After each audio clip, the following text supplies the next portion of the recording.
Hello Queens, j'espère que tu vas bien. Bienvenue à toi si tu nous écoutes sur Spotify ou Apple Podcasts et si tu me regardes sur YouTube, bienvenue à toi. Aujourd'hui, c'est un épisode dans lequel j'aimerais évoquer le syndrome de l'imposteur puisque récemment, j'ai eu des conversations quand même assez souvent sur ce sujet-là avec des amis, mais pas que, mais beaucoup de personnes dans mon entourage passent aussi par là, par le syndrome de l'imposteur. Et comme j'ai aussi beaucoup de fréquentation dans le milieu artistique, donc des amis qui sont artistes, on a souvent ces conversations sur le syndrome de l'imposteur, les succès, les réussites, tout ça. Ce qui revenait souvent, c'était vraiment cette notion de la valorisation de son travail, de la valeur de soi, mais surtout comment on est bouffé parfois par ce syndrome de l'imposteur. Donc c'est pour ça que je me suis dit, bon, on va faire un épisode là-dessus, parce que c'est quelque chose qui touche vraiment tout le monde. Le syndrome de l'imposteur, c'est vraiment le doute qui s'installe, c'est un doute qui nous fait croire qu'on mérite pas certaines choses, c'est un doute qui nous fait croire qu'on n'est pas assez bon, c'est un doute qui nous fait croire que notre travail n'est pas suffisant. Déjà, c'est totalement psychologique et c'est normal, mais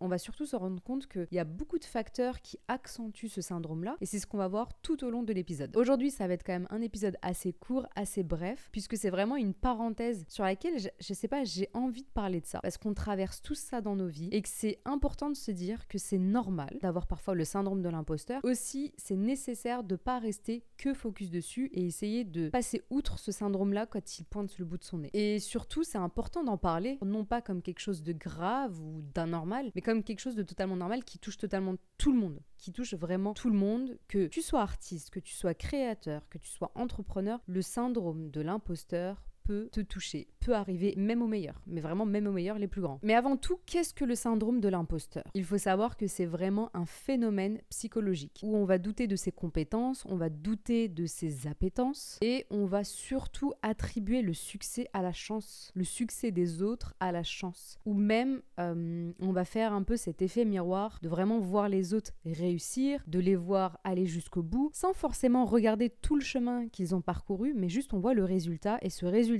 on va se dire ouais, mais il y a de la chance derrière, tu vois. Et en fait, pas du tout. Ça fait partie en fait de ce phénomène psychologique qui va te faire croire que les autres réussissent, que toi tu ne réussis pas et que tout ça est lié à un truc un peu mystique, un peu de la chance quoi. Mais on regarde pas du tout ce qu'il y a derrière, toutes les étapes qui sont passées, tout le chemin parcouru pour que cette personne réussisse et surtout que toi aussi tu es capable de réussir tout autant que cette personne. Peut-être que cette personne a mis en place des choses, elle a appliqué beaucoup de choses, il y a aussi une forme de discipline et c'est peut-être ça aussi qui te renvoie à ton incapacité de mettre ces choses-là en place et donc d'atteindre tous tes objectifs. Et puis parfois juste, c'est même pas une question d'atteindre ses objectifs, c'est juste parfois on a juste, je sais pas, on voit la réussite des autres, on est là ouais mais oh la chance et tout, comment elle a fait. Et en fait ça c'est psychologique. Comment on voit ces symptômes-là de ce phénomène psychologique, c'est quand on va vraiment minimiser la réussite. Mais alors déjà, que ce soit la réussite des autres ou ta propre réussite, hein, ça c'est exactement la même chose. Mais on va revenir là-dessus un peu plus tard. Mais c'est vraiment genre la moindre réussite, tu vas la minimiser. Ou alors il y a aussi le perfectionnisme excessif. Et ça j'en parle à chaque fois dans mes épisodes, je crois que j'ajoute toujours une touch où je parle du perfectionnisme. J'en parle dans l'épisode sur la réussite et sur l'échec. J'en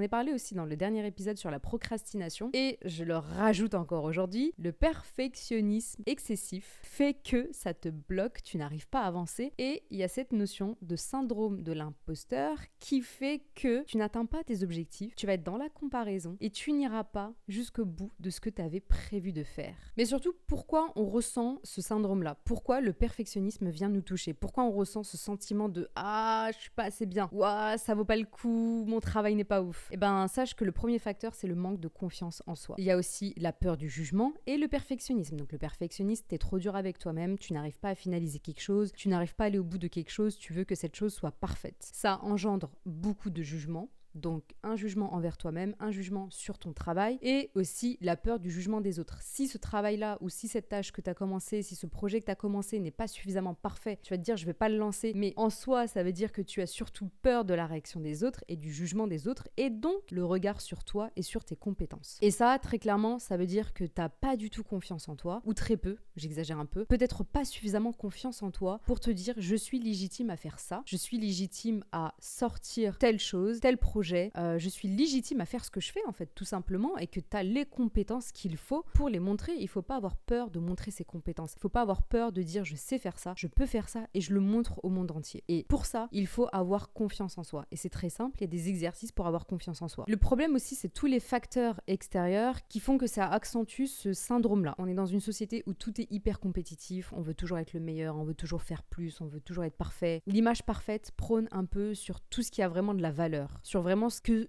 sont réellement nos compétences. On est dans une société qui valorise la performance, ça on peut le voir un peu partout, il y a toujours de la compétition partout. Les réseaux sociaux font qu'on veut toujours être plus beau, on veut toujours être plus parfait, on veut être toujours plus ceci, plus cela. On voit des profils de personnes qui réussissent de manière excessive, on voit des personnes qui gagnent beaucoup d'argent, on voit des personnes qui ont des maisons, des voitures, on voit des morning routines un peu trop perfectes de meufs, trop clean girl et tout. On voit trop de choses sur les réseaux sociaux, ça nous reflète une image de performance, de surperformance à mon goût, de surbeauté, de survalorisation de certaines choses parfois qui ne sont pas aussi importantes. Et ce qui fait qu'on est toujours là à vouloir se comparer, à être parfait, à se dire ouais mais telle personne fait ça, est-ce que moi je vais réussir à le faire? J'ai vu ça, c'est tellement beau, moi je vais jamais réussir à faire aussi bien. Déjà ça là, le fait de te comparer, le fait de voir ça, c'est pas bon. Il faut se détacher de ce système-là, de cette société-là en fait, qui fait que malheureusement on est dedans et il faut juste pas s'y attacher. Il faut s'en détacher pour ne pas rentrer dans ce tourbillon, d'être toujours dans la comparaison. Et le fait d'être toujours comme ça aussi dans la comparaison, ça fait que ça diminue la confiance en toi. Et tu n'as plus cette perception de tes valeurs. Il y a un autre facteur qui est pour moi hyper important, c'est l'éducation et la culture. Je m'explique, c'est vraiment cette transmission des croyances limitantes de la réussite et de l'échec. Là, je parle vraiment d'un cas un peu général, mais si on fait vraiment attention, je trouve d'un point de vue personnel qu'on habite dans un pays qui fait que on nous pousse pas à aller vers la réussite. On ne nous pousse pas à réussir, mais surtout à échouer, se relever, à prendre de ses échecs et recommencer. On n'a pas cette valorisation-là de notre travail. On ne remarque pas nos compétences suffisamment. On n'a pas de valorisation de l'autre. On manque de reconnaissance. Très clairement, on manque de reconnaissance. Et je trouve qu'on est vraiment éduqué avec des croyances limitantes, mais surtout sur le progrès, sur la réussite, sur l'entrepreneuriat, sur le travail, sur l'argent. Et d'ailleurs, j'ai fait un épisode il y a 2 semaines sur l'argent. Je t'invite vivement à le regarder parce qu'il est super intéressant. Je sais. Mais en tout cas, dans cet épisode, je déconstruis pas mal de choses et je parle surtout de 4 livres hyper puissants, moi, qui m'ont aidé à déconstruire cette image que j'avais de l'argent. Une image d'ailleurs un peu biaisée. C'est totalement normal parce que ça fait partie de l'éducation. Voilà, on a eu des éducations, voilà, tout dépend des personnalités, tout dépend des parents, mais en général, l'éducation de nos parents a été vraiment très limitante, en tout cas je trouve sur plein d'aspects. Et justement, c'est l'un des facteurs qui fait qu'on a ce syndrome de l'imposteur. Je pense qu'on est un peu, je veux réussir, je veux faire genre, mais en même temps, on vit dans un pays qui te freine un peu, qui te stoppe un peu dans tes initiatives, tu sais pas quoi faire, t'as peur qu'on te juge, t'as peur qu'on dise ouais, celle-là elle a faim, celle-là elle a envie de faire des trucs. Du coup, t'es juste là, tu vas te contenir, tu vas t'arrêter, tu vas te dire bon bah non, je vais pas faire ça, et puis tu vas pas déployer tes ailes, tu vas pas déployer toutes tes compétences, et je trouve ça extrêmement dommage qu'on nous ait inculqué certaines choses, qu'on nous ait cantonné à certaines choses, à certaines croyances qui font qu'on n'évolue pas totalement, qu'on n'évolue pas en tout cas à la hauteur de ce qu'on pourrait faire entièrement. Et c'est pour ça que j'invite vraiment à chaque fois les personnes qui m'écoutent et qui me regardent à s'éduquer,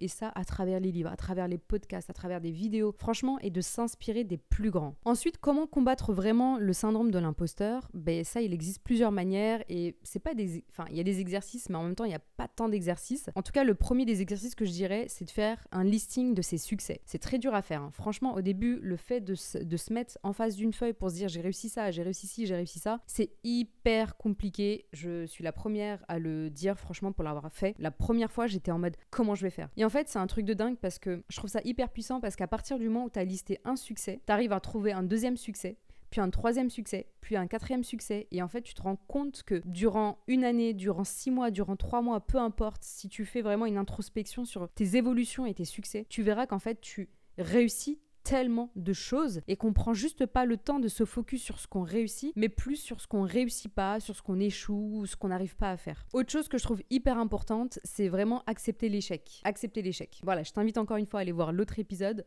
que j'ai fait sur l'échec et la réussite, mais l'échec fait partie de l'apprentissage. Tu dois accepter l'échec et te dire que l'échec fait partie de ton apprentissage en fait. Dans la vie, tu es obligé d'échouer. Tout ne peut pas être parfait. Tu ne réussiras pas toujours, mais à mon sens, l'échec est une réussite. Parce que de cet échec-là, tu vas apprendre tellement de choses qui vont faire que tu vas t'améliorer. Donc ça ne peut pas être négatif, ça ne peut être que positif. Et ça, c'est important de se le mettre dans la tête. Et surtout, si tu as des doutes, tu vois, genre quand tu as des moments voilà, tu doutes de ce que tu es en train de faire, tu doutes de tes capacités, franchement, entoure-toi des bonnes personnes, n'hésite pas à en parler, reste pas seul dans cet état d'esprit. Parce que plus tu resteras seul quand tu doutes, plus en fait, ça va accentuer le fait que tu n'avances pas. Donc n'hésite pas, parle à tes amis, parle à ta famille, avec une personne avec qui tu te sens en confiance. N'hésite pas à parler de tes doutes, à les partager et entoure-toi. Et surtout, te mets pas trop la pression. Ça sert à rien de te mettre la pression. Dis-toi que même les meilleurs dans leur domaine ne savent pas tout. Dans le sens où on n'est pas tous hyper intelligents. Voilà. On ne peut pas être parfait partout. Tu ne peux pas être parfaite partout. Il y a des personnes qui sont bonnes dans leur domaine et tu ne peux pas être bonne dans tous les domaines. Il y a des personnes qui excellent dans leurs compétences et elles ne vont pas exceller dans d'autres compétences. Personne n'est parfait et une personne intelligente n'est pas le prime de l'intelligence. C'est qu'elle a aussi des failles et c'est totalement normal. Il faut juste se perfectionner dans le domaine qui nous intéresse et continuer à se valoriser, à avoir confiance en soi, à lister ses succès, à se dire que mes échecs sont aussi des réussites. Et je t'assure que si déjà tu mets tout ça en place, tu vas voir que petit à petit, le syndrome de l'imposteur va s'atténuer avec le temps, va s'atténuer au fur et à mesure. Et c'est totalement normal, encore une fois, d'avoir des hauts et des bas. Tu peux pas être toujours parfaite, tu peux pas exceller dans tous les domaines, tu peux pas être toujours en mode confiance en toi. Et c'est normal, on est humain, c'est comme ça que ça marche. C'est juste, voilà, les moments de doute, les moments où t'es pas bien, n'hésite pas à en parler. Si parler n'est pas forcément la voie que tu préfères, tu peux écrire. N'hésite pas à écrire, à sortir, à t'aérer, à faire quelque chose pour sortir un peu aussi de ta routine. Ensuite, fais des exercices pour avoir confiance en toi. Liste tous tes succès. Franchement, ça, c'est une étape hyper clé pour juste retirer ce syndrome de l'imposteur. Genre, à un moment donné, si tu doutes, dis-toi, non, je suis une queen. Fais des affirmations positives, écris des choses positives, liste tous tes succès et surtout, parle de toi de manière positive. Ne sois jamais dans le négatif. Donc, cet épisode fut bref mais intense. C'est parce que juste après, là, j'ai un rendez-vous, je dois absolument me dépêcher. Mais je voulais quand même faire une introduction au syndrome de l'imposteur et juste dire que c'est totalement normal d'être là-dedans. Il faut juste pas rester trop dedans et que, en fait, il existe des manières de s'en sortir et juste sois douce avec toi-même. Parle bien de toi-même, sois douce avec toi-même, sois conciliante avec toi-même. Tu sais que tu vaux de l'or, tu sais que ce que tu fais est merveilleux et qu'il n'y a pas de raison que ça ne marche pas. En fait, la seule crainte, c'est le jugement des autres, c'est le regard des autres, mais ça, on n'en a rien à faire. Si tu fais les choses, c'est pour toi, c'est pas pour les autres. Donc, ma queen, je te dis à très vite. Je te donne même rendez-vous la semaine prochaine pour un nouvel épisode. J'espère que cet épisode t'a plu. Si c'est le cas, n'hésite pas à le liker, à le partager et à t'abonner à ma chaîne. À bientôt.